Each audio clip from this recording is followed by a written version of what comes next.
오늘장 미인조를 찾아라. 이상형 월드컵. 뭐 예상했던 대로 조용한 시장의 흐름이죠.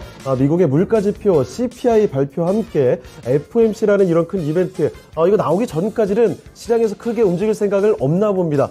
지금 보니까 역시나 큰 움직임 나오지 않고요. 어제와 마찬가지로, 아니 뭐 어제보다 조금 더 잠잠하게 움직여주는 것 같은데요. 코스피와 코스닥 모두 다 보합권 수준에서 움직임이 나오고 있는 화요일장입니다. 네, 그렇습니다. 미국의 CPI 발표 그리고 FOMC 회의를 앞두고 우리 시장 눈치 보는 장세가 이어지고 있는데요.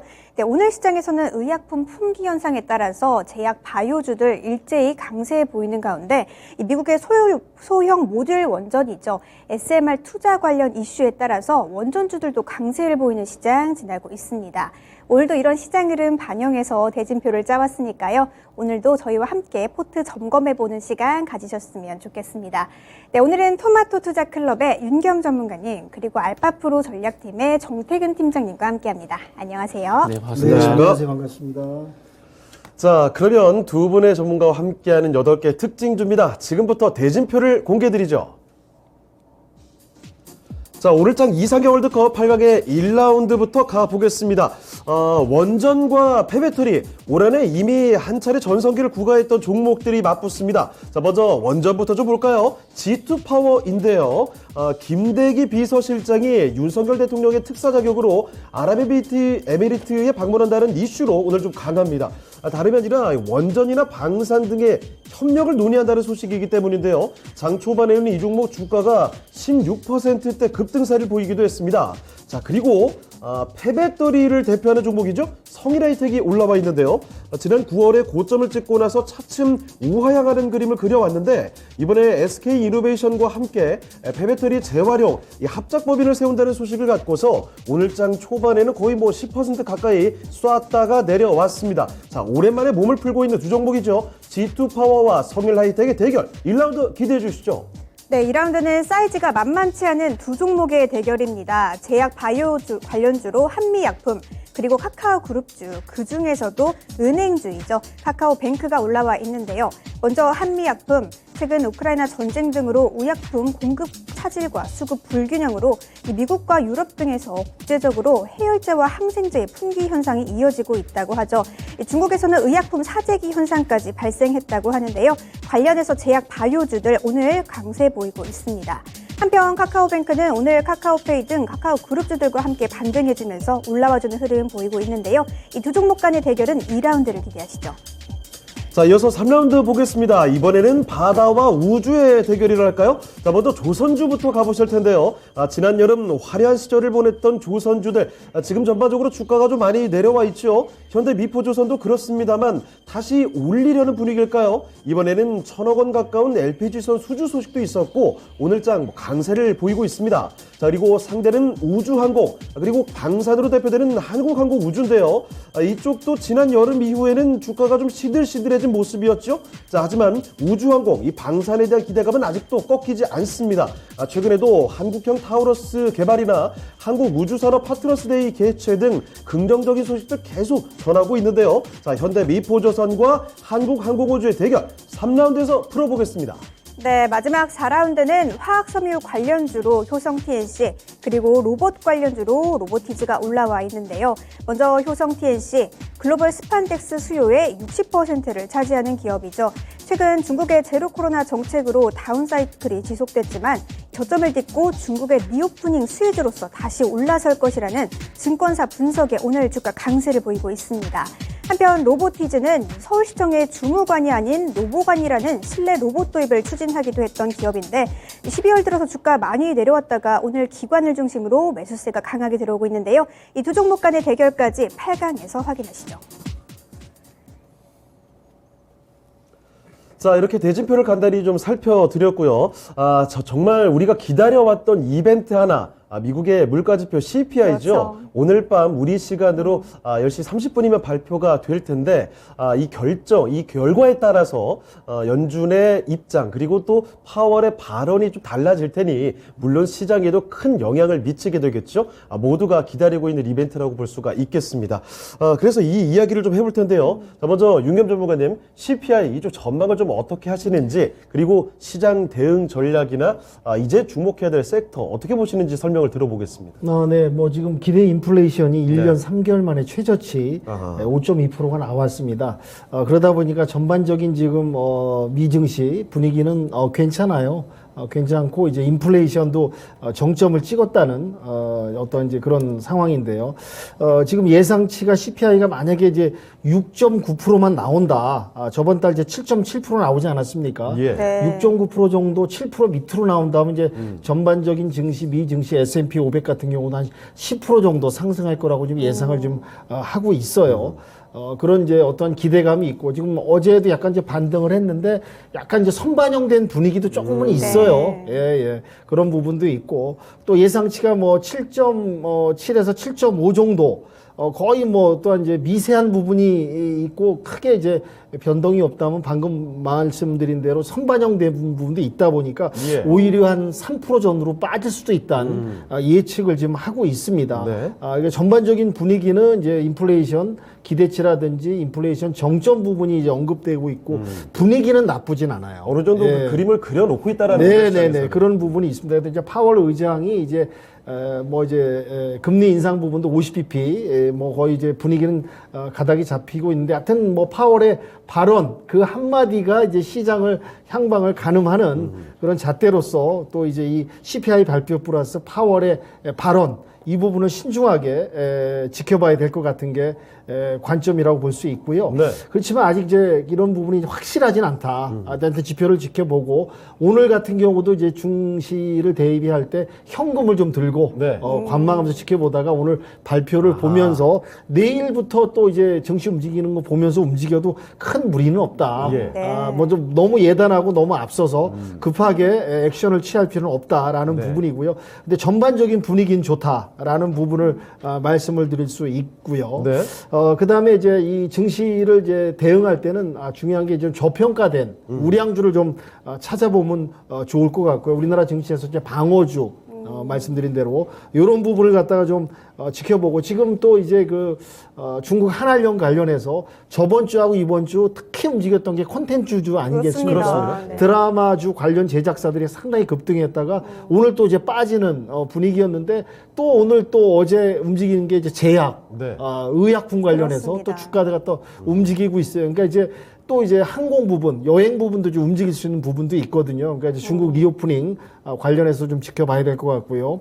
방어주라든지 저평가된 우량주 재무 분석을 해서 매출 실적이 기대되는 이런 쪽으로 좀 두루두루 보면서 네. 오늘 발표를 지켜보고 내일장을 좀 신중히 대응하는 게 전략이 아닐까 이렇게 요약 말씀드릴 수 있을 것 같습니다. 알겠습니다. 네. 자, 시장에서는 뭐 CPI 결과가 높게 나오든 낮게 나오든 어느 정도 경우의 수는 그려놓고 있습니다만 역시 불확실성은 아직도 존재하고 있다라는 거죠. 그래서 가지고 계신 현금이 좀 있으시다면 이걸 가지고 미리 지금 벌써 움직이지 마시고 확인해 보고 들어가는 게 좋겠다는 점 말씀을 해주셨고요. 그 중에서도 좀 방어적인 성격의 종목들 그리고 저평가 가치주들 주목해 보자는 말씀까지 들어봤습니다. 네, 정태균 팀장님, 윤겸 전문가님이 오늘 오후부터 약간 현금화를 하는 전략 또 동의를 하시는 건가요? 현금화도 하고요. 네. 종목 마음에 드는 거 있으면 매수하셔도 되고요. 볼만한 섹터가 있다면 또 어떤 종목들이 네. 있을까요? 그게 요즘 되게 어려워요. 네. 왜냐하면은 요즘에 테마가 순환매가 너무 빠르다 그렇습니다. 보니까 너무 빨라서. 정말 빨라요. 네. 뭐 컨텐츠 갔다가 우주항공 갔다가 메타버스 예. 갔다가 또 다시 컨텐츠 왔다가 오늘도 제약하고 그러네요. 있거든요. 여기 미인족 네. 애써 뽑아놓으면은 금방 맞아요. 미인족 아니게 되더라고요. 네, 그러니까요. 그래서 너무 빠르다 보니까 네. 요즘은 이제 점쟁이가 좀 돼야 될 것 같아요. 뭐 해야 될 것 같아. 그래서 그렇습니다. 개인적으로 이제 윤경 전문가님이 요즘 리딩하기가 되게 힘들지 않을까라는 네. 그런 좀 생각이 들어서 그죠? 되게 힘들죠. 공감해 주시네요. 예, 이럴 때가 제일 힘들어요. 그러니까, 일단 그럼 CPI 결과 좀 어떻게 좀 예상하십니까? 네. 저는 뭐 별로 영향 없다라고 봐요. 큰 영향 없다. 그 저는 그 11월 달에 2,500포인트까지 갈 때 그때 이미 마음을 굳혔어요. 아하. 이게 그 10월 달에 좀 바닥 다지는 모습이 나왔다가 이제 뭐 산타랠리라든지 이런 핑계로 좀 올렸으면 좋을 건데 제가 볼 때는 미리 설레발 친 것 같아요. 그러다 보니까 지금 저는 연말까지 계속 그 지수는 이렇게 지지부정 이런 모습이 나오고 그러면서 산타랠리는 대형주가 아니라 이제 중소형주 쪽에서 이제 점쟁이처럼 콕콕 찍어가지고 두더지 잡기식으로. 종목을 이거- 또 잘 네. 선별하는 게 중요할 것 같네요. 네. 네. 더 시장의 난이도는 높다고 봐야 되겠어요. 맞습니다. 지금 쉬운 시장이 절대 아니에요. 그러니까 어제까지 컨텐츠 강세 보잉을 싹 그냥 가라앉아 버렸잖아요. 그리고 오늘 그렇습니다. 중국의 그 코로나이기 때문에 또 갑자기 제약 바이오 얘기 나오고 이렇게 아니, 되다 사실 보니까 어제만 해도 콘텐츠주 야 이거 굉장히 적어도 강했거든요. 이번 주는 계속 가겠다 이런 분위기였는데 어떻게 이렇게 금방 꺼집니까? 어저께 저는 버킷스튜디오가 네. 상한가 나오는 거 보고 아 이거 끝물 탔구나 막차 네. 탔구나 이 생각이 들더라고요. 예. 네. 그러다 보니까 그 일정을 계속 체크를 할 수밖에 없어요. 네네. 그러니까 어떤 일정들이 나온지를 보고 요게 갈 것 같다라고 이게 콕 찍어야 되거든요. 네. 그러다 보니까 오늘 바이오가 가잖아요. 바이오가 네. 가는데 지금 14일 날 그 프레스티지 바이오로직스가 네. 이렇게 회사 사명이 긴지 모르겠네요. 바이오로직스가 12월 달 FDA 허가 신청 사전 회의를 가지거든요. 네. 그래서 이런 것도 보면 바이오들이 움직일 만한 그 사유가 될 수가 있고 네. 그리고 이제 보톡스 분쟁 끝나지 않은 예. 보톡스 분쟁. 도대체 이거 언제까지 가는 거예요? 그러니까 이것도 16일 날 민사소송 첫 선고가 나오거든요. 네. 아마 이런 것도 이게 나오게 되면 또 피부 미용 기계 것들 또 봐야 되지 않을까 생각이 드는데 아직까지 잠잠해요. 네. 잠잠하다 보니까 그 서두에 말씀드렸듯이 미리 일정을 보고 좀 사볼까 하는데 주가는 지지부진하니까 아, 이걸 사야 되나 말아야 되나 그러니까 그렇습니다. 꼭지가 되는 계속 아리송합니다. 네, 그러다 보니까 너무 어려워요. 그러다 보니까 지금 전문가분들께서 아마 저 종목 리딩하기가 정말 쉽지 않다라고 생각이 들고 네. 그리고 시장이 모르겠어요. 일단은 저는 7.3%로 알고 있거든요. CPI. 예. 네. 알고 예상치. 있는데, 예, 이게 뭐 식료 먹는 거, 이제 타는 거, 그러니까 이제 유가, 먹는 거 이런 것들인데, 이게 아마 제가 봤을 때는 좀 대도시 중심, 그러니까 미국에서 좀 뉴욕이라든지 대도시 중심으로 이런 걸 조사하다 보니까 좀 높게 나오는 건 있다라고 봐요. 이전에도 한번 말씀드렸는데, 북동부 연안이라든지 아니면은 서쪽 연안 같은 경우에 캘리포니아 쪽 같은 경우는 거기는 물가가 항상 높아요. 네. 높기 때문에 그쪽 중심으로 이제 소비자 물가 지수를 조사하게 되면 높을 수밖에 없거든요. 네. 근데 반대로 강달러 때문에 내륙안 쪽으로 들어가잖아요. 물가 별로 안 비싸요. 네. 안 비싸기 때문에 그래서 뉴욕주 이쪽만 조사하다 보니까 높게 나오는데 어쨌든 아, 뭐 이게 조사하는 방식에 따라서도 어느 정도 왜곡이 보일 수도 있겠네요. 그렇죠. 조사하는 지역이 어디냐, 예. 어떤 품목을 조사하냐에 따라서 내용은 틀려질 수가 있는데 제가 볼 때는 뭐 에너지 가격이라든지 식료품 가격 영향을 받는 것들은 제가 봤을 때는 대도시의 어떤 영향을 좀 크게 받고 있는 것이 아닌가 생각이 들거든요. 네. 그래서 어쨌든 뭐 7.3%가 예상이 나오는데 그렇게 될 것 같고요. 그리고 아마 FOMC 발표를 하고 약간 들썩일 수는 있겠지만 이게 전체 추세를 바뀌진 않는다라고 봐요. 만약에 이게 FOMC 영향을 받고 있다라면은 지수가 저는 개인적으로 2200포인트 이렇게 내려가야 된다 봐야 되거든요. 그런데 네. 그게 아니라 어쨌든 2500포인트하고 2300포인트는 박스권 움직인다 보거든요. 그렇게 본다라면은 이미 FOMC 이슈는 선 반영시키고 있다라고 봐야 될 것 같고 아마 이번에 0.5% 할 가능성이 높다라고 봐요. 예. 왜냐하면은 이번에 어디 강연에서 파월이 강연을 했잖아요. 강연했는데 제가 방송에서 영어 울렁증이 있는데 잠시 영어 한 문장만 제가 좀 말씀드릴게요. 갑자기 후렴구시죠. 갑자기 좀 긴장이 돼 영어를 하려고 그러니까 무슨 얘기를 했냐면은 We think that slowing down at this point is a good way. 아우 씨 한국식 발음. 한국식 발음. 아, 멋졌습니다. 좋은데요, 네. 그래가지고 여기서 slowing down이라는 단어가 있거든요. 네. 이게 결국은 해석해 보게 되면 낮추다는 얘기예요. 근데 결국 지금 시점에서 낮추는 것은 좋은 방법이라고 우리는 생각한다고 이렇게 파월이 했어요. 네. 그렇기 때문에 아마 0.5%할 가능성이 상당히 높다고 봐지는데, 근데 시장에서 지금 0.5% 예상을 많이 하고 있거든요. 그렇습니다. 그렇기 때문에 제가 봤을 때는 뭐 큰 영향은 없다라고 보고, 그리고 이 연말까지 재미없는 장이 되다가 내년에 가가지고 뭐 CS가 됐던 신유효과가 됐던 아마 그런 핑계로 시장을 땡기지 않을까? 저는 그렇게 생각하고 있어요. 알겠습니다. 자, 일단 지금 CPI 이후의 시장 상황 어떤 결과가 나오든 경우의 이미 그려져 있는 거고요. 여기에 따라서 사실 지금처럼 중소형 종목들 그리고 제한적인 이슈로 인해서 등락이 계속 오고 가지 않을까 싶습니다. 그렇기 때문에 현금 확보가 어느 정도 필요할 것 같고 오히려 연말 이후에 내년 초라든지 어떤 특정 이벤트를 빌미로 해서 또다시 시장을 올려갈 수 있으니 지금은 현금을 어느 정도 확보해 놓는 게 좋지 않을까 이런 힌트를 좀 던져주셨네요. 한번 참고해 보시길 바라고요. 자, 그러면 지금 시장 얘기 한번 들어봤고 지금부터는 기다리셨던 종목 대결 들어가 보겠습니다. 자, 오늘장 이상의 월드컵 8강의 1라운드로 가보시죠. 자, 1라운드 대결은요. G2 파워와 성일 하이텍의 대결입니다. 뭐 이상형 월드컵에서도 자주 얘기했던 폐배터리 그리고 원전 관련된 종목인데요. 일단 결정부터 들어보겠습니다. 윤겸 전문가님 어디로 가실까요? 저는 오늘 G2 파워로 좀 밀겠습니다. 원전으로요. 알겠습니다. 자, 윤겸 전문가님은 G2 파워 골라주셨고요. 네, 그러면 정태근 팀장님 선택은요? 이거는 뭐 저도 G2 파워인데 압도적으로 G2 파워 나오지 않을까 생각이 좀 네, 오늘 드네요. 원전주가 강하기 때문에. 그럼 G2 파워로 가십니까? 네네. 알겠습니다. 자, 이렇게 두 분 다 G2 파워로 가주셨습니다. 자, 그러면 윤겸 전문가님, G2 파워로 가주신 이유 잠깐 좀 들어볼까요? 네, 그동안 좀 원전주들이 좀 주춤한 전반적으로 좀 약세를 보이는 면이 보였었습니다. 다들 기다렸는데 말이죠. 그리고 최근에 이제 폴란드, 체코 관련해 갖고 원전 수주 이야기가 네. 좀 계속 나오고 있고요. 오늘도 얘기 나오지 않았습니까? 대통령 비서실장이 아랍에미레이트 방문해서 예. 원전 협력하는 그런 부분. 역시 이제 에너지 부분에 있어서는 이제 원전이 대안일 수밖에 없고요. 또 오늘 또 얘기 나오지 않았습니까? 미국과 소형 원전 SRM, 예. SMR. SMR. 네. 영어하시니까 저도 자꾸 영어 울렁증이.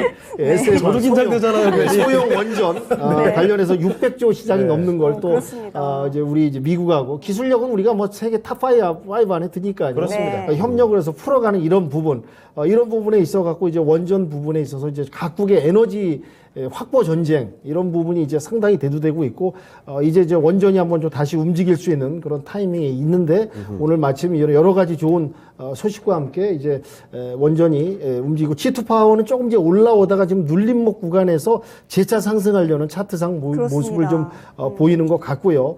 성일하이텍 이제 폐배터리 관련 네. 아주 우수 기업이죠. 근데 이제 주가 부분은 상당히 좀 이제 지지부진하게 흘러내려왔었어요. 네, 맞습니다. 근데 오늘 특히 이제 SK 이노베이션하고 이제 폐배터리 금속 재활용 합작사 네. 이야기도 나오고 있고요. 전반적으로 여러 부분에 있어서 이제 폐배터리 시장, 2차 네. 전지 관련해서 이제 움직이려는 모습을 보이고 있는데, 예.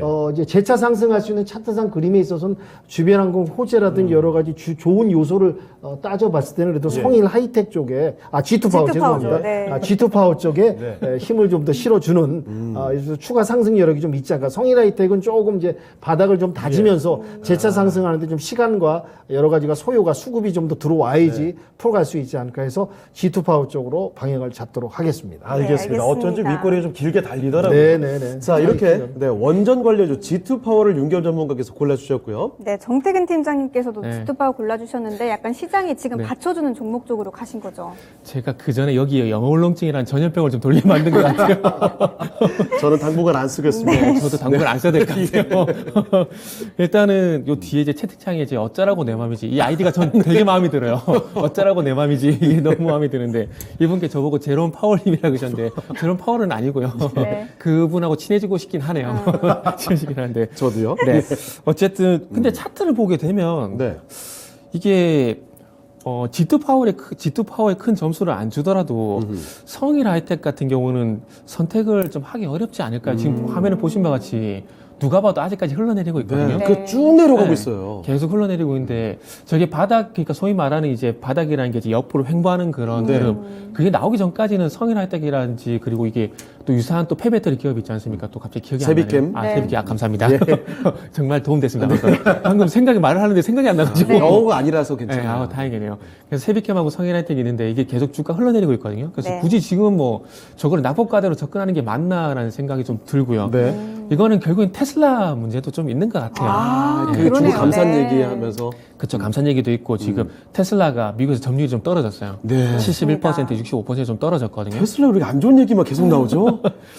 근데 테슬라 같은 경우에 테슬라도 차트 혹시 볼 수 있으면 보면 좋은데 이것도 2021년도 전까지 주가가 많이 갔어요. 네. 그래가지고 우리 그것도 굉장히 많이 갔죠. 그래가지고 캐시우도 돈 많은 누나 이 얘기도 많이 나왔었잖아요. 그래가지고 나왔었는데 2021년도 이후부터는 거의 박스권 나오다가 잘 버티다가 이제 흘러내렸거든요. 그러니까 제가 봤을 때는 이제 좀 테슬라가 이제 하락이 좀 시작된 게 아닌가라는 그런 걱정이 좀 돼요. 그러다 보니까 상대적으로 이제 LG 에너지 솔루션이란지 삼성 SDI란지 이런 종목들이 영향을 받지 않을까 좀 생각이 드는데 그러다 보니까 그와 연관돼서 이제 최근에 와서는 니켈 관련주라든지 리튬 관련주 이런 종목들도 안 가요. 네. 거기다 폐배터리는 그 이전부터 주가 빠지기 시작했고. 그렇습니다. 그러다 보니까 지금은 2차 전지 아무래도 이제 충분히 이제 사골까지 다 어려먹고 해가지고 아마 내년에 가서 다시 한번 이제 분류 작업을 해야 되지 않을까. 그러니까 테슬라와 연관성이 좀 떨어지는 기업들. 그러니까 SK 이노베이션 같은 경우는 테슬라하고 조금 이제 연관성이 떨어진다는 이유 때문에 주가가 계속 잘 안 빠지고 있거든요. 그렇더라고요. 네. 네. 그렇기 때문에 아마 내년에 가가지고 이제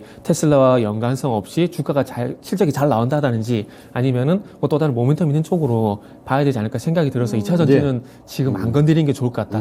그리고 지금 G2 파워는 어차피 올라갈 것 같은 생각이 들어서 네. 요거는 다음 단계에서 말씀드릴게요. 네, 알겠습니다. 알겠습니다.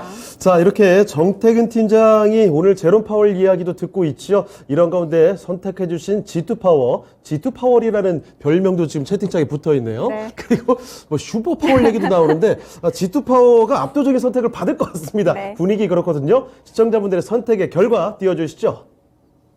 자, 결과, 오!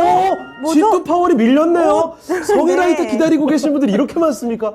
2차 전지 아직 팬심이 죽지 않았습니다. 자, 일단 시청자분들은 성일라이텍으로 많이 골라주셨고요. 자, 그런데 두 분 전문가의 선택이 G2 파워로 갔기 때문에 4강으로 올라가는 종목은 일단 G2 파워를 올려보겠습니다. 네, 그러면 시청자분들의 선택이었죠. 성일하이텍관에서는 가격 전략. 정태근 팀장님 얼마로 잡아볼까요? 가격 전략을 12만 원 잡았는데 예. 요거는 목표가가 아니라 그냥 매도가라고 좀 봐야 되거든요. 네네. 성일라이텍 인기 굉장히 좋네요. 2차 전지가 몰랐습니다. 시세를 한번 크게 냈었잖아요. 그러니까 네. 기다리시나 봐요. 네, 이제. 거기에 대한 기대감이 아직까지 있는 것 같아요. 네, 알겠습니다. 네, 알겠습니다. 폐배터리 관련주죠. 성일하이텍 현재 11만 3,800원 구간인데 일단은 매도 가격으로 12만 원을 잡아주셨네요. 잘 참고하시길 바라겠습니다. 네, 이제 8강의 두 번째 라운드죠. 지금 바로 만나보시죠. 자, 8강의 2라운드로 가보겠습니다. 어제장에도 중국에서 의약품 사재기 소식을 말씀드린 바가 있었는데요. 유럽, 미국에서도 뭐 해열제나 항생제 이런 품귀 현상이 빚어지고 있다고 합니다. 이런 가운데 제약주들 분위기 좋죠. 그중에 어제 나왔던 한미사이언스의 자회사 한미약품이 오늘장 올라왔고요. 자, 그리고 은행주 하나 또 가지고 왔습니다. 그룹주들이 전체적으로 다 밀려버리면서 참혹한 시기를 겪었던 카카오뱅크. 그런데 어느새 10월 말 저점 대비 80% 올라와 있거든요. 자, 여기서 더 움직일 수 있을지 지금부터 한미약품과 대결을 펼쳐보겠습니다. 네, 윤겸 전문가님, 한미약품은 약간 모멘텀이 있는 것 같고 카카오뱅크는 어떻게 보면 좀 많이 밀렸기 때문에 좀 올라오는 것 같기도 하고 이래요. 어디로 네. 가야 할까요? 지금 당장의 분위기 여건으로서는 한미약품 쪽으로 좀 손을 들어주고 싶습니다. 알겠습니다. 윤겸 전문가님 한미약품으로 골라주셨고요. 네, 정태근 팀장님 선택은요? 오늘 계속 통하네요. 아, 저도 한미약품입니다. 알겠습니다. 자, 그러면 일단 두 분 다 한미약품으로 가셨고 윤겸 전문가님, 카카오뱅크는 지금 내려가고 나서 지금 올라올 만큼은 충분히 다 올라왔고 네. 이제 뭐 없다 이건가요? 그건 아니고요. 절망적인데요. 완전히 어떻게 이제 그 10월 그런 전반적인 카카오그룹의 악재, 전에도 맞습니다. 말씀드렸지만 이제 카카오그룹의 이제 경영 윤리라든지 문어발식 확장, 무분별한 이제 윤리 책임 경영 의식이 좀 부족한 네. 결여된 상태에서 이제 카카오톡 화재 사건까지 터지면서 뭐 주가가 아주 끝없이 어디가 지하실인지 모르고 이제 끝까지 내려왔다가 네. 이제는 이제 어떠한 이제 바닥 저점을 확인하고 반발 매수. 네, 근데 그 기술적 너무 많이 반등. 올랐어요, 예, 지금. 상당히 좀 올랐습니다. 이제 반발 기술적 반등이라고 좀 볼 수 있고요. 카카오뱅크 같은 경우 이제 뱅크하고 페이는 상대적으로 좀 많이 올랐고요. 네, 오늘 강하더라고요. 게임 같은 경우는 카카오 게임은 별로 안 올랐어요. 맞습니다. 카카오 네. 게임은 10% 미만이고 카카오 페이 같은 경우는 뭐 이제 카카오뱅크 같은 경우 80%뭐 60% 이상 그렇습니다. 예. 저점 대비 많이 올라왔거든요. 이제 올라왔는데 또 하나 지켜봐야 될 건 이제 눌림목 구간이 올 수 있다. 어떠한 이제 기술적 반등, 반발 매수 이제 수급이 좀 들어와서 올린 부분을 좀 봐야 되고 그룹 전체적인 체질 개선이라든지 호재라든지 주변 환경 여건이 바뀌면서 막 좋은 여건으로 올라온 건 아니라고 좀 평가할 수 있을 것 같고요. 네. 뱅크하면 뭐겠습니까? 대출 아니겠습니까? 대출로 먹고 사는 분야인데 역시 대출이 잘 되고 그래서 여러 가지 이제 예. 대출 상품도 내 보내고 있고요. 내년이 좀 더 기대는 됩니다.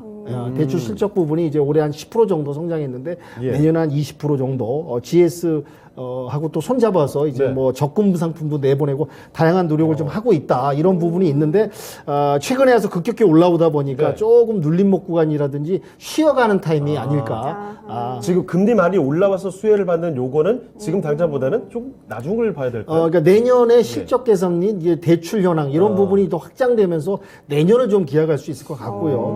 반대네요. 전 내년이 위험하다고 그렇습니다. 그 얘기 좀 이따 더 들려주시죠. 예. 그러니까 이제 어떤 대출 상품의 다각화, 대출 상품 시장의 확보, 예. 확장 부분을 조금 이제 기대할 수 있지 않을까 저는 이제 그렇게 좀 보고 있고요. 네. 한미약품 같은 경우 지금 이제 최근에 이제 중국이 방역 완화, 방역 정밀화로 인해 가지고 이제 OTT 한알령 관련해서 콘텐츠 주가 뭐 저번 주 어제까지 상당히 굉장히 강했죠. 올라가지 않았습니까? 그다음에 이제 의약 오늘 제약으로 좀 넘어왔는데요.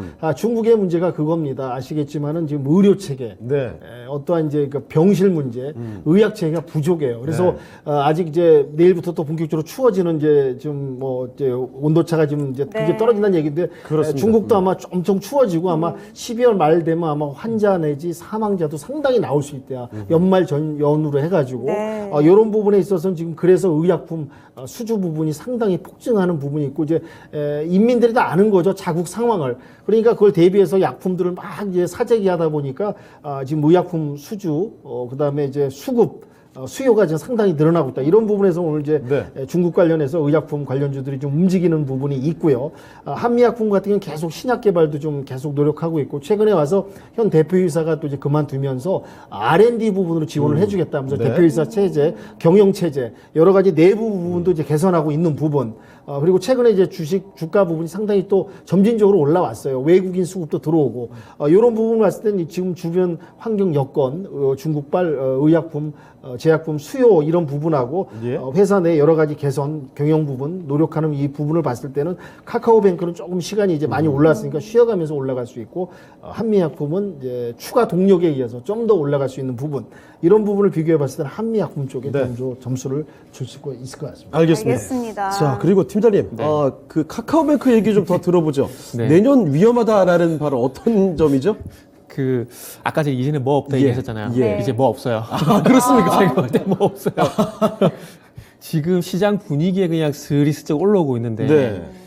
그 카카오뱅크의 가장 큰 단점은 뭐냐면 여신 경험이 없어요. 그러니까 대출이 나가는 것도 중요하지만 회수가 예. 되는 것도 중요하거든요. 그렇죠. 회수가 그죠? 되는 거. 지금 소위 말하는 연끌종 얘기 나오고 있잖아요. 네. 이분들이 과연 터지나 안 터지나 그게 가진 관건이거든요. 돈 갚는 사람들이 멀쩡해야 금리 인상 수혜고 뭐고 있을 텐데. 네. 그리고 특히나 카카오뱅크는 중금리, 소위 말하는 중금리 대출 되게 많이 나갔어요. 네네. 중금리라는 건 신용이 그만큼 안 좋다라는 거거든요. 그분들이 신용 뭐 대출 상환을 잘하고 못하고 간에 어쨌든 등급이 중간이란 거예요. 예, 예. 그러면 은행 입장에서 봤을 때는 연체 리스크가 있다고 보는 되거든요. 못 갚을 가능성을. 그렇죠. 또 연체할 가능성이 있다는 부분이고. 예. 그리고 어쨌든 대출이 많이 나오고 나서 인터넷 뱅크다 보니까 금리가 좀 싸게 나갔는데 예. 그러면 이제 앞으로 만약에 혹시라도 이게 연체가 됐을 때 카카오뱅크 이거를 회수를 잘 하냐 못하냐 이거는 아직까지 테스트를 해본 적이 없어요. 네. 그게 아마 이제 연끌족들이 만약에 대출 상환이 안 됐을 때 이게 테스트 단계가 될 건데 이게 돈을 300만 원, 400만 원 모은 것도 힘들지만은 네. 이거 갚는 것도 쉽지 않은 일이거든요. 지쳐요. 솔직히. 그러니까 연끌하신 분들이 보면 2억, 3억씩 대출 받아가지고 2억 200만 원, 300만씩 갚고 있는데 이거 제가 봤을 때는 분기점이 2년이라고 봐요. 네. 갚다가 지칩니다. 갚다가 지쳐요. 안 그래도 지금 각종 인터넷 커뮤니티 이런 데서도 그 이자 갚기 힘들다는 얘기가 그렇습니다. 굉장히 나오고 있습니다. 그러니까요. 힘들다 얘기 나오는데 나중에 가서 이거 도저히 못 갚겠다라면 이거 배짜라 돼버리거든요. 네. 그렇게 됐을 때 과연 여신이 그동안 주택담보대출 해가지고 나갔던 예. 여신들이 제대로 회수가 되느냐. 여기에 어떤 그동안 경험치가 없기 때문에 네. 그 경험치에 대한 테스트가 분명히 앞으로 올 거라고 봅니다. 그리고 가장 큰 문제는 11월 달에 잠시 얘기가 나갔다가 쏙 들어갔는데 서울지방국세청 조사 4국에서 네. 세무조사 들어갔는데 요거 아직 별 얘기 없거든요. 그래요? 요거. 어떤 결과가 나올지. 이게 보니까 이게 정기 세무조사가 아니라 특별 세무조사거든요. 네. 그럼 뭐라도 하나 만들겠다는 거예요. 그렇죠. 뭘 하나 건더지 만들겠다는 거예요. 근데 그 얘기 있잖아요. 털어서 먼지 안 나는 상 없다고. 네. 그렇습니다. 카카오 아마 털어서 털면은 막 와장창 나올 거예요. 이거 그렇네요. 위험 변수가 있다라는 점. 이런 변수가 있기 때문에 네. 서두에 말씀드렸듯이 지금 카카오뱅크는 이게 시장 분위기에서 살짝 이렇게 올라감에도 네. 이런 걸 살짝 올라온 부분도 있는데 그렇기 때문에 추세적인 상승보다는 기술적 반등으로 끝이 날 가능성이 아직까지 높다라고 네. 봐지고 네. 그리고 그렇게 볼 수 있는 것들이 이제 아까 말씀 대출 상환 문제라든지 네. 여신 경험이 없다라는 거 그리고 이제 특별 세무조사 네. 여기 언제 털릴지 모르는 시한폭탄인 거죠. 알겠습니다. 그 점도 한번 같이 감안을 해두겠습니다. 네. 윤겸 전문가께서도 바로 이제 끄덕끄덕하면서 공감을 해주시는데 그래서 아마 카카오뱅크를 기피해 주신 게 아닌가 싶네요. 자, 시청자분들의 선택도 어떻게 나왔는지 바로 확인을 한번 해보겠습니다. 네, 시청자분들도 카카오뱅크만큼은 말이죠 피하셨네요. 네. 한미약품으로 많이 갔고요. 한미약품 이렇게 4강으로 올려보겠습니다. 네, 그러면 카카오뱅크 가격 전략을 잡는 게 좀 맞을까 싶긴 한데 얼마로 잡아볼까요, 정태근 팀장님? 네. 가격 전략은 뭐 32,000원 정도? 그러니까 여기서 많이 올라도 얼마만큼 오를까? 32,000원도 솔직히 많이 준 겁니다. 제 기준에서는 많이 준 건데 32,000원 말씀을 드리도록 하겠습니다. 네. 네, 알겠습니다. 카카오뱅크 현재 28,400원 구간인데 32,000원으로 정태근 팀장님께서 가격 전략 제시해 주셨네요. 잘 참고하시길 바라겠습니다. 네, 이제 8강의 세 번째 라운드 조선 대 우주항공의 대결입니다. 지금 바로 만나보시죠. 자, 3라운드 대결은요, 지난 여름쯤에 정말 전성기를 구가했던 종목들. 그런데 지금 주가 그래도 고점 대비 많이 내려왔죠.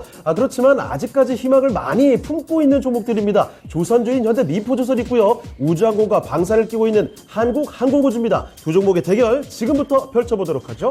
네, 윤겸 전문가님 어떤 종목에 조금 더 메리트가 있을까요? 네, 저는 한국항공우주로 가겠습니다. 알겠습니다. 윤겸 전문가께서는 한국항공우주 가셨고요. 네, 정태근 팀장님께서도 같이 날아가실까요? 날아갈 때 저 수영을 해야 될 것 같아요. 조선 그렇습니까? 쪽으로. 알겠습니다. 현대미포조선. 현대미포조선이요. 자, 이번에는 조금 의견이 다르게 나왔습니다. 자, 그럼 먼저 윤겸 전문가님, 한국항공우주가 갖는 장점 좀 설명해 주시죠.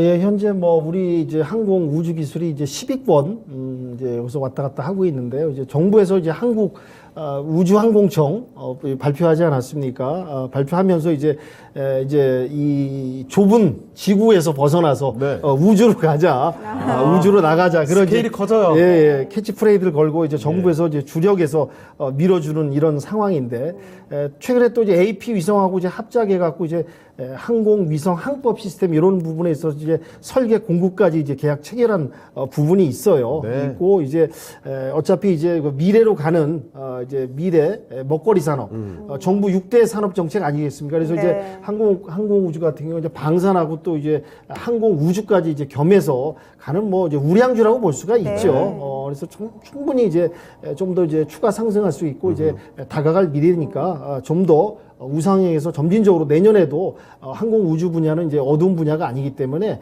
미래가 좀 밝다고 생각이 들고요. 현대 미포조선 같은 경우는 최근에 이제 뭐 아시겠지만 파업 사태 때문에 화물연대 파업 사태 때문에 우리나라가 지금 6개월, 8개월 연속 지금 이제 무역 적자인데 거기에 이제 불난 집에 기름을 부어버려 가지고 지금 더 어렵게 됐습니다. 물론 이제 정부 입장도 있고 화물연대 입장도 있어요. 각각의 각자의 의견이 입장에 있죠. 이제 의견도 다 이제 어떤 존중을 해야 되고 이런 부분이 있는데 여하튼 간에 그런 여파로 이제 수출길도 좀 막히고요. 여러 가지 어려움이 있었습니다. 그래서 이제 지금 이제 우리나라가 지금 파업 때문에 전 세계도 지금 파업 때문에 지금 몸살을 앓고 있어요. 미국도 뭐 철도 파업이니 뭐 여러 가지 지금 각국이 파업 이제 어떤 밖으로 싸움일 수도 있는데 우리나라도 이제 파업 문제, 그다음에 이제 이 조선 관련도 이제 파업 부분이 얘기가 언급이 많이 나오고 있습니다. 근데 이제 이 파업 부분을 갖다 유보하는 이런 부분이 이제 얘기 나오면서 그나마 조선 업계에 지금 어두운 그림자가 좀 거쳤다 이런 부분이 있을 수 있고요. 내년 부분이 좀 기대가 됩니다. 조선 부분은 수주 부분은 수주 부분은 이제 내년 하반기에 좀 걷어내고 그 부가가치는 LNG 선반 위주로 해서 이제 물량들이 좀 실적에 좀 반영되지 않을까 이런 좀 기대감이 나오고 있고요. 이제 뭐 매출 것도 이제 꾸준히 지금 이번 상반기도 한 32% 정도 증가하는 부분인데 이제 내부 운영 부분에서 이제 영업이익이나 당기 순이익은 좀 떨어지는 이런 부분이 있는데 조선업계 특히 현대미포조선은 내년을 좀 더 기약해 볼 수 있고 시간이 좀 걸려서 올라갈 수 있지 않을까 해서 저는 항공 우주 쪽에 조금 점수를 좀 더 드리도록 하겠습니다. 알겠습니다. 네, 알겠습니다. 정태근 팀장님, 지금 시장에서는 사실 조선보다도 뭐 방산 쪽 이쪽 얘기가 조금 더 많이 나오는 것 같긴 한데 그래도 현대 미포조선 골라주셨네요. 방사는 이제 퍼포먼스는 다 보여줬어요. 다 보여줬고 올해 이제 워낙 강했죠. 그죠. 오늘 8월 달에 태조 이방하고 되게 강했었잖아요. 근데 지금 태조 이방은 얘기를 안 해요. 아무도 얘기를 안 하는데.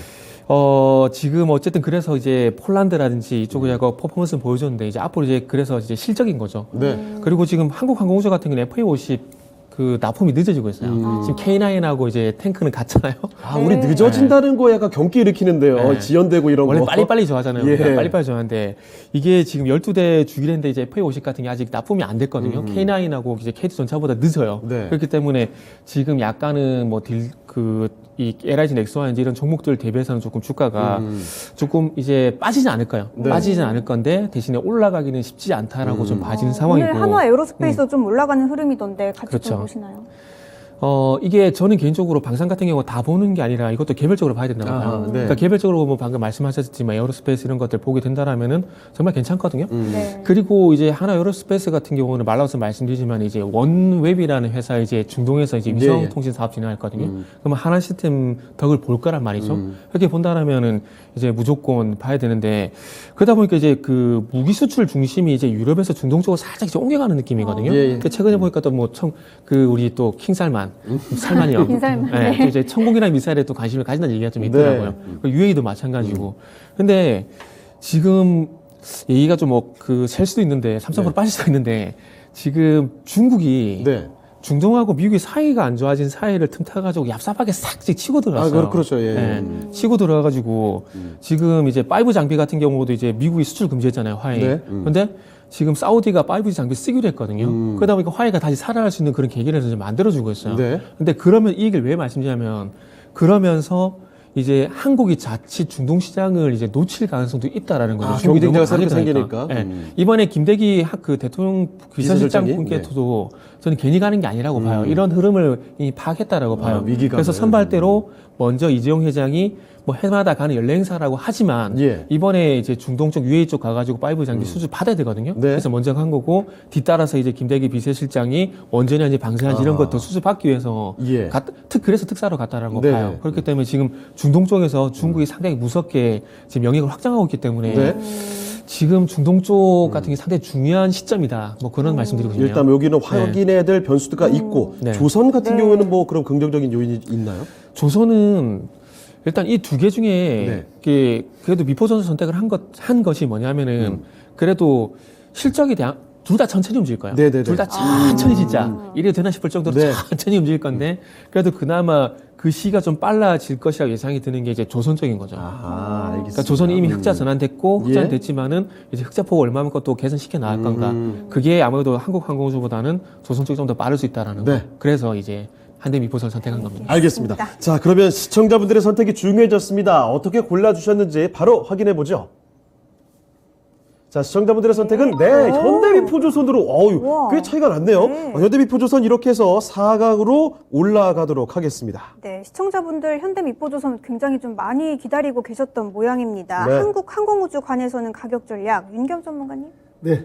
현대미포조선 많이 물리신 것 같아요. 저도 빨리 올라주길 기대하고 응원하겠습니다. 항공우주는 다음 목표가인 53,000원 정도 제시해드리면 무리가 없을 듯해 보입니다. 네, 알겠습니다. 한국항공우주 가격 전략은 53,000원으로 윤겸 전문가님께서 제시해 주셨네요. 잘 참고하시길 바라겠습니다.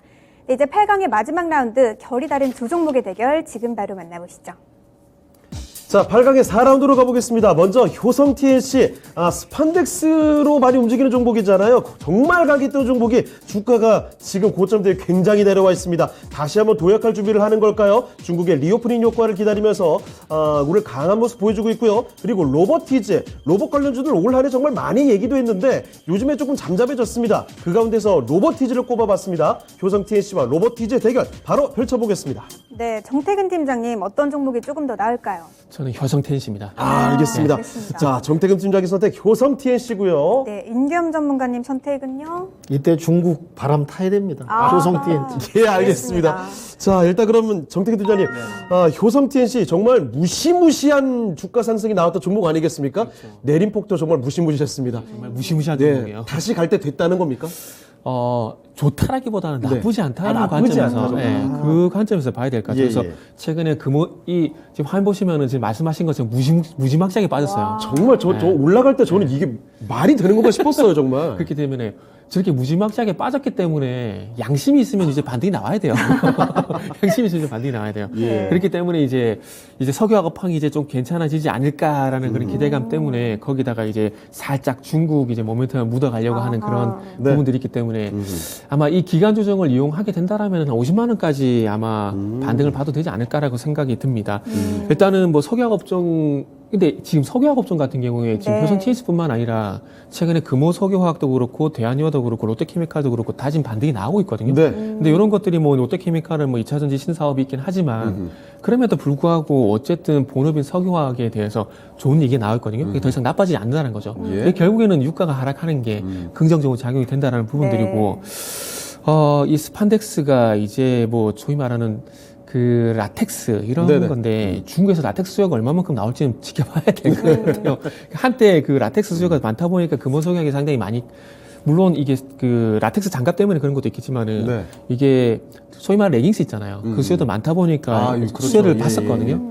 그럼 과연 중국에서 이제 레깅스 바람이 불 것인가? 요거에 따라서 효성 TNC는 달렸다고 봐야 요거를 되겠죠. 일단 확인을 해봐야 네. 되겠고. 하게 되겠죠. 그래서 네. 그런 걸 확인하기 전까지는 네. 뭐 이제 효성 TNC는 아직까지 기술적 반등 국면에서 보게 된다라면은 나쁘지 않다. 제가 볼 때 로보티즈보다는 기술적으로 효성 TNC가 더 낫지 않을까? 근데 한편으로는 로보티즈는 또 1월에 CES 이슈 관해서 네. 좀 올라올 수도 있지 않을까요? 네. CS는 단언컨대 네. 여기서는 XR 기기 볼 거예요. 아, 로봇보다는. 네. 네. 여기서 근데 이게 그 CS 같은 경우에 네. 저는 개인적으로 기대를 하고 있는 부분이 앞으로 이제 가상인간 있잖아요. 네. 여기에 대해서 이게 삼성전자라든지 기업들이 어떻게 이제 시뮬레이션 모델을 만들까. 근데 이거는 뭐가 같이 되냐면은 홀로그램이랑 같이 돼야 돼요. 네. 그러니까 평면에 이제 우리가 지금 TV 나가는 것처럼 이게 제 모습이 나가잖아요. 저게 이제 제가 아니라 이제 제 아바타인 게 나가게 되면은 네. 이게 가상인간이 될 수 있는데, 네. 그러니까 평면에서 보는 게 아니라 이제 3차원 입체 영상으로도 홀로그램. 네. 이게 완성이 돼야 이제 로봇 쪽으로 좀 더 관심을 갈 수 있다라는 거죠. 이미 뭐 스마트 팩토리라든지 그리고 이런 뭐 기술 로봇 같은 경우에는 산업 현장에 다 이미 스마트 팩토리 같은 게 다 되고 있어요. 그렇기 예. 때문에 여기서 좀 더 진보된 기술이 나와야 주목을 할 거거든요. 그렇기 때문에 단언컨대 로봇보다는 네. 아마 이번에 XR기기가 어떤 메타버스 형태로 쪽. 나올 건가 아마 그걸 기대할 것 같아요. 알겠습니다. 알겠습니다. 자, 윤겸 전문가님도 효성 TNC 골라주신 이유를 간단하게 한번 좀 말씀해 주시죠. 네, 뭐 효성 TNC, 효성에서 이제 인적 분할을 해가지고 석유, 섬유, 그렇죠. 직물 이쪽 이제 전문 기업인데요. 주가 보시면 참 엄청나게 고공행진하다가 어떻게 저렇게 드라마틱합니다. 롤러코스터로 이제 미끄러 내려줄 수 있는가? 예. 상당히 효성 TNC의 이제 윗단에 고층에 또 계신 분도 상당히 많을 것 같고요. 그렇죠. 3분기 실적을 기점으로 해서 이제 바닥은 다졌다. 이제 4분기 이제 연말 실적 개선하고 이제 내년 실적 개선이 충분히 기대되는 부분이다라는 부분을 말씀드리고요.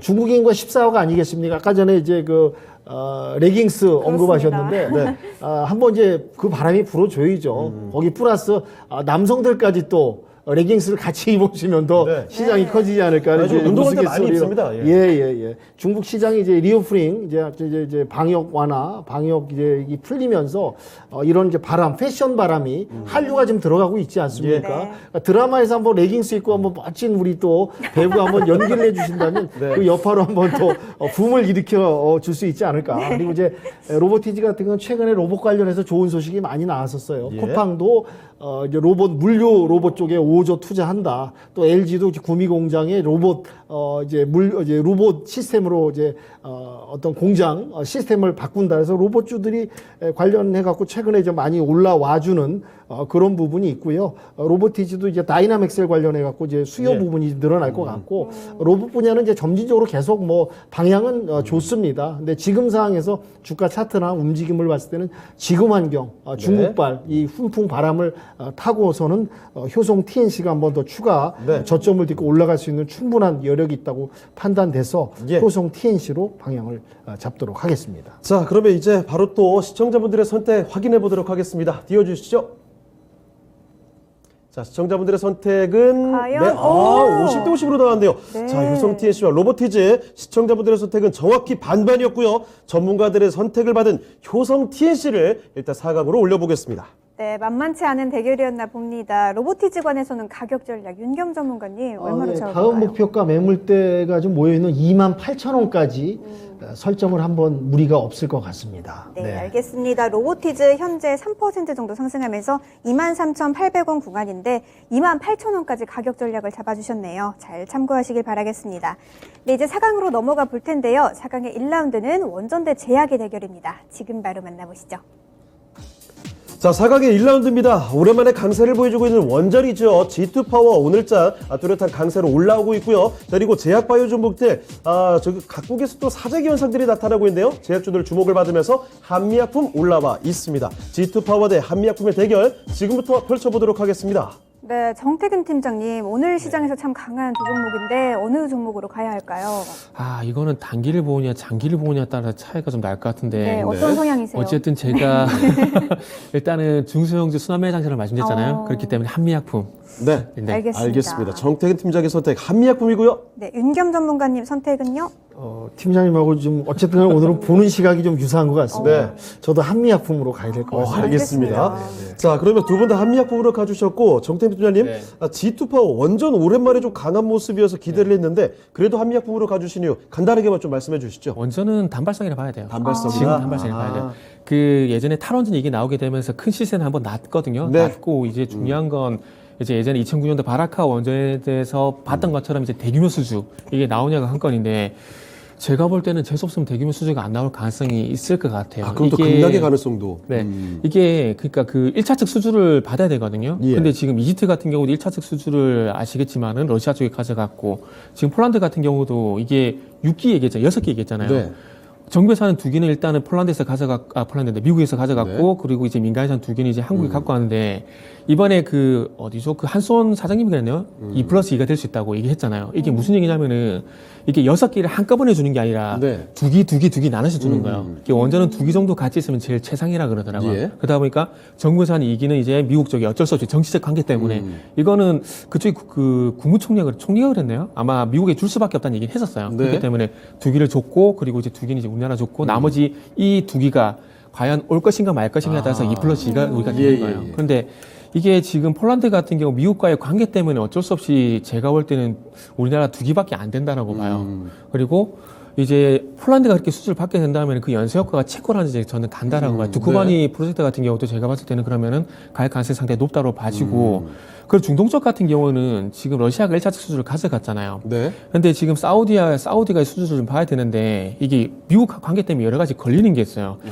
일단은 지금 우리가 APR 1400이라고 그래서 한국형 경수로 말씀드려버렸죠. 이게 원천 기술이 지금 미국 웨스팅하우스사에 있어요. 그러니까 네. 이번에 소송 걸었잖아요. 그래가지고 네. 그러니까 우리나라가 가져갈 것 같으니까 살짝 태클을 건 거예요. 미국 같은 경우에는 이 설계 기술이 있는데 시공 기술이 없어요. 네. 그러다 보니까 우리나라는 계속 같이 하려고 하는 거거든요. 자기네들이 1차적 수주 따와가지고 여기서 수주를 받게 되면 2차적 수주는 우리나라 주게 되면 시공이라든지 건설 같은 거 우리한테 맡기려고 이렇게 하려는 거거든요. 근데 우리나라 다 가져가고 그렇게 되면은 걔들은 시공 기술이 없기 때문에 먹을 게 없어요. 네. 그러다 보니 거기서 살짝 태클을 걸게 되는 거죠. 그러다 보니 그런 부분들이 있고 그리고 이제 좀 이런 그 APR 1400을 사용하다 보니까 이게 뭐에 걸리냐면은 미국의 원자력법 123조에 걸려요, 이게. 예. 그래서 어쨌든 이 그 원천 기술이 미국에 있기 때문에 그리고 이게 원자력 기술이 핵 기술과 연결이 되잖아요. 네. 그러다 보니까 지금 원자력법 123조에 걸리는 부분들이 있거든요. 그리고 이제 좀 전에 말씀드렸듯이 원천 기술이 미국에 있다 보니까 이런 어떤 이해관계 때문에 예. 사우디 같은 경우도 1차적 수주를 받아야 되는데 이 문제가 해결되지 않는다라면은 아마 쉽지 않다라고 봐요. 예전에 그 UAE 같은 경우에 예. 그 연료봉을 수입하는 조건으로 우리가 수주를 받았었거든요. 네. 그래서 이런 식으로 가지 않게 된다라면, 이런 식으로 가게 된다라면은 우리나라가 1차적 수주까지 다 받을 가능성이 있겠지만은 이 문제가 깔끔하게 해결되지 않는다라면은 아마 사우디 1차적 수주 쉽지 않다라고 봐요. 예. 예전에 트럼프 그 10초만 말씀드릴게요. 예. 예전에 트럼프가 사우디는 그렇게 사업이 좋을 때도 그 원전 건설을 아예 트럼프가 못 해줬어요. 네. 이것도 이스라엘과 관계 때문에 못 해줬거든요. 그렇기 때문에 정치적 관계 때문에 원전 같은 경우는 끝날 때까지 끝난 게 아니다. 이 말씀을 드릴 수밖에 없죠. 알겠습니다. 정치적인 알겠습니다. 잡음이 껴있을 수 있다라는 점을 G2파워의 약점을 말씀해 주셨고요. 네, 윤겸 전문가님, 지금 시장에서 약간 원전보다는 제약 바이오 쪽이 조금 더 강한 모멘텀이라고 봐야 될까요? 간단하게 그러니까 이제 부탁드립니다. 간단히 말씀 네. 원전은 협력하는 과정이고 논의 중이다. 네. 그런 기대감에서 지금 올라왔고 사실 원전은 계속 올랐다 좀 쉬었다가 올랐다 이렇게 가는 과정이고 의학 제약 바이오 쪽인 이제 여기 한미약품 같은 네. 경우는 상당히 좀 쉬었고 그렇습니다. 지금 이제 결과물이 나왔다. 뭔가 지금 시장에서 수요 폭발적인 그 제약 요구 부분이 네. 일어나기 때문에 뭔가 지금 한미약품 제대로 좀 실적으로 좀 나타날 수 연결될 수 있는 부분에 있다. 그리고 당장 1월 이벤트도 앞두고 있어요. 네네. 그러다 보니까 지금 현재 가시적으로 좀 보여주는 거는 예. 한미약품 쪽이 더 힘을 실어줄 수 있을 것 같습니다. 알겠습니다. 알겠습니다. 자, 그러면 시청자분들의 선택도 바로 확인해 보겠습니다. 띄워주시죠. 자, 시청자분들의 선택도 네, 한미약품으로 갔습니다. 한미약품 이렇게 결승으로 올려보도록 할게요. 네, G2파워 현재 9% 넘게 상승 중인데 가격 전략 윤겸 전문가님 얼마나 생각하세요? 그 다음 목표가인 이제 12,000원대가 매물대가 이제 부딪히는 자리인데 추가 상승한 다음 12,000원까지 좀 갈 수 있지 않을까 기대를 해보겠습니다. 네, 알겠습니다. G2파워 추가 상승한다면 12,000원까지는 봐도 좋겠다는 말씀을 해주셨네요. 잘 참고하시길 바라겠습니다. 네, 이제 4강의 두 번째 라운드 조선대 섬유화학의 대결이네요. 지금 바로 만나보시죠. 자, 이번에 4강의 2라운드인데요. 조선주 좀 쉬워왔던 종목이죠. 오늘 조금 더 강세를 보여주고 있는 종목입니다. 자, 그리고 효성 TNC. 여기는 또 스판덱스 관련해서 중국 쪽 수요 리오프닝 효과에 대한 기대감으로 다시 또 강세를 보여주고 있죠. 현대 미포조선과 효성 TNC의 대결 바로 펼쳐보겠습니다. 네, 정태근 팀장님 어떤 종목이 나을까요? 이거는 의리 지켜야죠. 현대미포조선. 알겠습니다. 자, 알겠습니다. 현대미포조선 정태근 팀장님의 선택이었고요. 네, 윤겸 전문가님 선택은요? 저는 이번에 조금 길이 다른 것 같습니다. 네. 네, 효성 TNC로 한번 좀 힘을 밀어보겠습니다. 알겠습니다. 자, 그러면 먼저 정태근 팀장님, 현대미포조선 조선으로 골라주신 이유 간단히 설명을 들어볼게요. 네. 일단은 이제 조선을 수술을 받게 되면 바로 배를 건조하는 게 아니에요. 네, 건조하는 타이밍 게 좀 걸리죠. 네, 걸리죠. 그래서 설계를 하게 되면 한 1년에서 2년 정도 걸리거든요. 예. 그러고 나서 이제 건조에 들어가게 되는데 이게 아시겠지만 헤비테일 방식이라 그래가지고 돈이 순차적으로 들어옵니다. 근데 그 돈이 들어오는 부분들이 이제 이번에 흑자 전환이 됐고 이제 흑자 폭은 내년부터 이제 커진다고 봐야 돼요. 그렇게 본다라면은 증권가에서 좀 말을 바꿨어요. 저도 이렇게 흑자 전환되게 되면 갈 줄 알았는데 저도 조금은 의아라고 생각을 하고 있는데 증권가에서 어떻게 말을 바꿨냐면은 흑자 전환되게 되면 주가 튄다고 얘기했었거든요. 네. 근데 흑자 전환돼서 주가 안 갔어요. 그러다 보니까 말을 어떻게 바꿨냐면은 점진적으로 이제 개선이 될 것이다. 이렇게 네. 얘기하면서 내년을 봐야 된다. 그 얘기라고 했거든요. 그러다 보니까 이제 흑자 전환에 대한 기대감은 너무 많이 반영이 됐고 그러다 보니까 흑자로 이제 전환됐고 이제 내년에 이 폭이 개선될 거다라고 해서 둘 다 천천히 갈 거예요. 네. 둘 다 천천히 갈 건데 조금은 이제 마음이 가는 쪽은 현대미포조선이다 이렇게 말씀드려야 될 것 같네요. 알겠습니다. 알겠습니다. 상대적으로 조금 더 그래도 빨리 갈 수 있지 않을까라는 점. 현대미포조선 골라주셨고요. 네, 윤겸 전문가님, 네. 이 중국의 리오프닝 기대감 조금 더 네, 강하다고 지금 보시죠? 제가 아까 전에 언급드렸지만 지금 중국발 바람을 탔을 때 네. 달리는 갈 수 있는 섹터 종목들을 선택을 해야 된다. 네. 그러니까 이제 컨텐츠 드라마 갔고요. 오늘 이제 의학 제약 그렇죠. 갔지 않습니까? 어. 이제 항공 여행이 이제 갈 수 있는 이제 네네. 차례가 이제 순환하면서 도니까 지금 의학 쪽, 제약 쪽의 수요를 갖다가 반영해서 좀 더 힘을 실어주고 싶고요. 네. 현대 미포조선은 좋은 얘기는 많이 있습니다. 파업도 유보하고 내년 수주 부분 저점을 바닥을 딛고 이제 실적 개선에서 이제 피크아웃이 일어났다 이런 네. 부분하고 이제 내년 영업이익이라든지 전반적인 매출 실적은 기대가 됩니다. 근데 수주 부분이 말씀드린 대로 순차적으로 또 들어온 부분이 있고 운임 부분이 이제 해상 운임 부분이 좀 낮아진 부분 이런 부분이 전반적으로 봤을 때 내년을 좀 기대할 수 있지 않을까. 지금 네. 당장으로서는 효성 TNC 쪽으로 네. 힘을 더 실어주는 게 나을 것 같습니다. 알겠습니다. 자, 그러면 시청자분들의 선택 여기서 바로 확인을 해보도록 하죠. 지금 띄워보겠습니다. 자, 시청자분들의 과연? 선택은 와. 현대미포조선 정말 근소한 차이로 이 종목으로 선택을 해주셨군요. 자, 현대미포조선을 결승으로 올려보겠습니다. 네, 그러면 효성 TNC 관에서는 가격 전략 윤겸 전문가님. 네, 다음 목표가 충분히 갈 수 있을 거라고 저는 보고 있고요. 40만 원대가 이제 마디가면서 매물이 부딪히는 자리니까 40만 원까지 제한 말씀드리도록 하겠습니다. 네, 알겠습니다. 효성 TNC 현재 36만 원 구간인데 40만 원 마디가로 의미 있는 가격대 잡아주셨네요. 잘 참고하시고 전략적으로 활용하시길 바라겠습니다. 네, 이제 오늘의 미인주를 가릴 결승전만 앞두고 있는데요. 오늘의 미인주는 어떤 종목이 될지 지금 바로 공개해 주시죠. 자, 오늘장 2상위 월드컵 결승전의 대결입니다. 먼저 제약바이오에서 한미약품 올라와 있고요. 그리고 조선이네요. 현대 미포조선이 올라와 있습니다. 결승전의 승자가 누가 될지 지금부터 가려보겠습니다. 자, 먼저 윤겸 전문가님, 시간이 저희가 많이 없습니다. 네. 간단하게만 또 압축해 주시죠. 지금 중국발 한미약품 미리겠습니다. 알겠습니다. 자, 한미약품 골라주셨고요. 그 이유는 바로 중국이란 키워드요. 네, 알겠습니다. 알겠습니다. 자, 그럼 정태근 팀장님은요? 네. 저도 중국 바람입니다. 그렇습니까? 그래서 효성 TNC를 선택 안 했던 거예요. 아하, 그래서 한미약품으로 가주시는 네, 거죠. 한미약품이요. 네. 알겠습니다. 알겠습니다. 자, 두 분 다 한미약품. 자, 팀장님, 혹시, 저는 조선 골라주실 줄 알았는데, 이거 한마디만 좀 덧붙여 주세요. 네. 네. 한미약품 골라주신 이유. 조선보다도. 한미약품이요? 네. 예. 그 이제 중국 바람 사야 되고 네. 그리고 제가 방송 초반에 말씀드렸잖아요.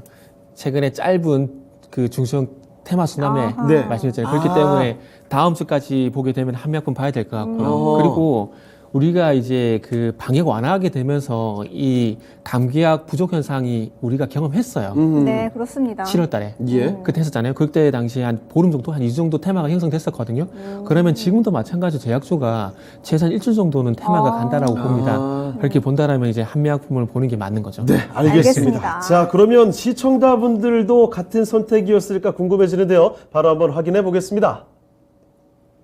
어떻게 나왔을까요? 네, 왠지 자, 뻔할 것 같아요. 한미약품으로 갔군요. 자, 결승전은 아주 편안한 대결이 됐습니다. 두 분 전문가와 시청자분들의 선택이 마찬가지로 맞아 떨어졌네요. 자, 그럼 오늘자 최고의 미인주 발표해 보겠습니다. 네, 오늘의 미인주는 제약 바이오주네요. 한미약품이 됐습니다. 축하드립니다. 네, 이렇게 현대 미포조선을 누르고 한미약품이 최고의 미인주가 됐습니다. 네, 그러면 가격 전략을 또 알아봅시다. 현대 미포조선부터 알아볼까요? 정태근 팀장님.